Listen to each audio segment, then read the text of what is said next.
Donc avec Tejas, on va à nouveau chercher à stimuler le système immunitaire, mais de façon un peu différente, un peu plus solaire justement. Ce n'est pas la même chose que le feu, vraiment le feu physique ou le feu de la digestion. C'est quelque chose de beaucoup plus subtil. Il va s'agir aussi de renforcer l'organisme sur le plan du système immunitaire, mais de développer aussi cette lumière intérieure, cette clarté qui passe aussi par la concentration, la présence et puis la lumière du cœur en fait. Hein.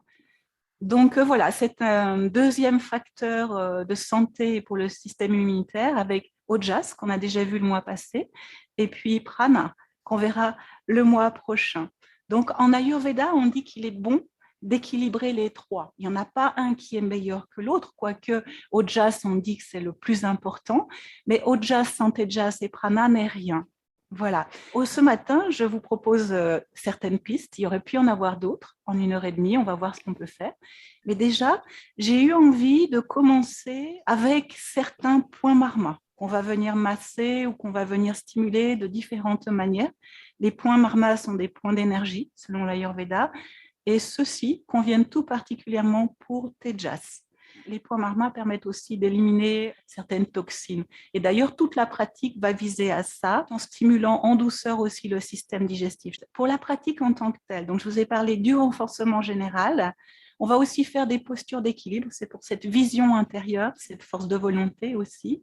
Et puis, il y aura certaines zones de travail sur le plan postural, comme par exemple les torsions et tous les étirements latéraux qui viennent travailler sur les organes que sont le foie, la rate, le pancréas et aider aussi la détoxination. Pour Tejas aussi, c'est intéressant. Il y a certains lieux du corps qui sont plus intéressants. Donc, par exemple, le point du sommet de la tête, Shtapani, est en lien avec aussi Tejas.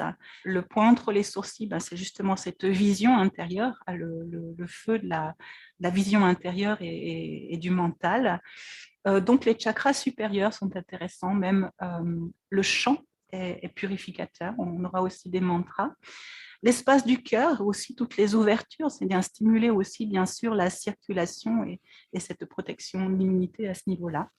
Donc, bien sûr aussi, il y aura un travail sur la région du ventre qui est, selon yoga et l'Ayurveda, le siège de l'élément donc plutôt concret du feu. Donc, on ira aussi un petit peu de ce côté-là, mais de loin, pas seulement, comme vous le voyez.